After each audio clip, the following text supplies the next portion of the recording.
ব্যাস হয়ে গেল, রেখে দেন, চলে আসুন। আজ 5ই জুন বিশ্ব পরিবেশ দিবসে রায়গঞ্জ গার্লস প্রাথমিক বিদ্যালয় এক পেড় মাকে নাম কর্মসূচি পালন করা হয়। ছাত্রছাত্রীদের সাথে মায়েরা এসে বিদ্যালয়ে গাছ রোপণ করে।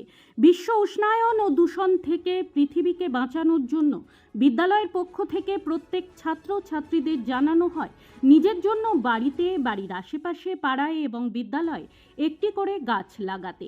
তাছাড়াও প্লাস্টিকের ব্যবহার বর্জন, জল সংরক্ষণের বার্তাও দেওয়া হয় বিদ্যালয়ের পক্ষ থেকে। আজ 5ই জুন বিশ্ব পরিবেশ দিবস। বিশ্ব পরিবেশ দিবসে রায়গঞ্জ গার্লস প্রাথমিক বিদ্যালয়ের পক্ষ থেকে ছাত্রছাত্রী, শিক্ষক শিক্ষিকা, গার্জিয়ানদেরকে নিয়ে আমরা বিদ্যালয়ে কিছু গাছ রোপণ করলাম। ছাত্রছাত্রীদের মধ্যে বিশ্ব পরিবেশ দিবসে আমাদের মেসেজ দেওয়া থাকলো তারা নিজের বাড়িতে, বাড়ির আশেপাশে এবং বিদ্যালয়ে একটি করে গাছ রোপণ করবে। কারণ শিক্ষা দপ্তর দিয়েছে এক পেড় এক মাকে নাম, অর্থাৎ মায়ের নামে একটি গাছ রোপণ করতে সেই উদ্দেশ্যেই ছাত্রছাত্রীরা মায়ের নামে গাছ রোপণ করেছে। তারা জল দিবে, তাকে পরিচর্যা করবে, তাকে বড় করে তুলবে। পাশাপাশি তার মায়ের প্রতি কৃতজ্ঞতা হিসাবে এই গাছ সর্বদা বিরাজমান থাকবে। এই উদ্দেশ্যকে সামনে রেখে তাছাড়াও বিশ্ব পরিবেশ দিবসে বৃক্ষরোপণের পাশাপাশি ছাত্রছাত্রীদেরকে শপথ বাক্য পাঠ করানো হলো যে তারা গাছ যেমন লাগাবে বেশি করে প্রকৃতি বিশ্ব উষ্ণায়ন থেকে বাঁচার জন্য, প্রকৃতিকে রক্ষা করবার জন্য, তেমনি প্লাস্টিকের ব্যবহার কমাতে লাগবে, বর্জন করতে লাগবে এবং যেগুলো প্রকৃতির পক্ষে ক্ষতিকারক সেই জিনিসগুলোকে ব্যবহার বন্ধ করে দিবে। এই উদ্দেশ্যগুলোকে সামনে রেখে এবং সর্বকে জল সংরক্ষণ করতে হবে। কারণ আমাদের পিউরিফাই ওয়াটার যেটা পানীয় জল সেটা মাত্র 1% রয়েছে গোটা বিশ্বে। সেই জন্য জলকে সংরক্ষণ করা, ইলেকট্রিসিটির অপচয় বন্ধ করা, ওয়াস্টগুলোকে সংরক্ষণ করা যেটা প্রকৃতির ক্ষেত্রে খুব ক্ষতিকারক হিসাবে দেখা যাচ্ছে। এই সমস্ত জিনিসগুলোকে ছাত্রছাত্রীর মধ্যে শপথ বাক্য হিসেবে পাঠ করানো। বিশ্ব পরিবেশ দিবসে আমরা সবাই মিলে প্রতিজ্ঞাবদ্ধ হচ্ছি আমাদের প্রকৃতিকে রক্ষা করবার জন্য। আমরা সারা বছর ধরে এই বৃক্ষরোপণ কর্মসূচিটাকে এগিয়ে নিয়ে যাব, যাতে প্রকৃতি সর্বদা চিরসবুজ থাকে। ব্যুরো রিপোর্ট, নিউজ বৃত্তান্ত।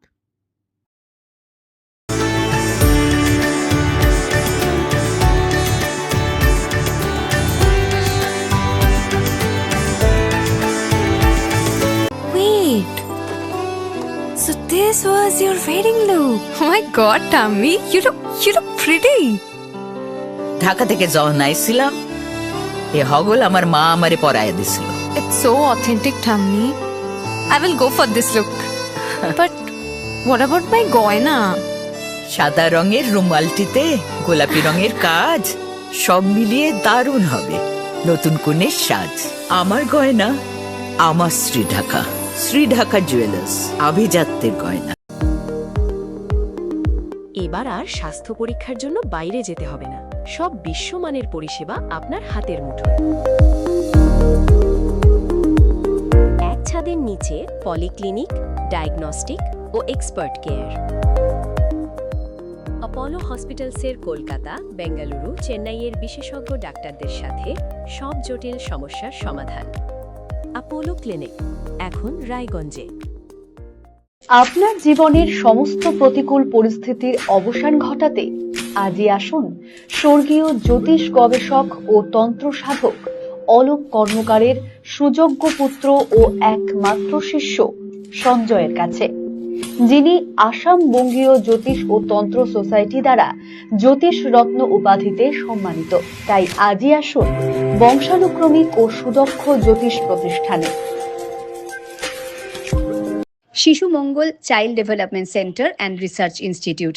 এখানে রয়েছেন developmental paediatrician doctor Nilanjan Mukherjee. সমস্ত রকম ভ্যাকসিনেশন কিন্তু তিনি নিজে হাতে করেন। এছাড়া রয়েছে নেবুলাইজেশনের ব্যবস্থা। সবচেয়ে বড় কথা, আপনার শিশু যদি জেদ করছে, রাগ করছে, মন খারাপ করছে, সাইকোলজিস্টের পরামর্শ চাইতে এলে আপনাকে আসতেই হবে শিশু মঙ্গলে। ছোট ছোট অনুভূতি, স্মৃতিগুলো থেকে যায় সব সময় আদরে। কুকু কুকু কিরে হলো? আসছি। লকডাউন সময় তো হয়ে এলো। কিছু স্মৃতির ভাজেই তোলা থাকে শুভারম্ভে প্রাপ্তি। 50 বছরের অভিজ্ঞতায় আগ্নেশ্বর জুয়েলার্স, নিখুঁত গয়নার কারিগরি। Agneshwar jewellers, NS road, Raiganj.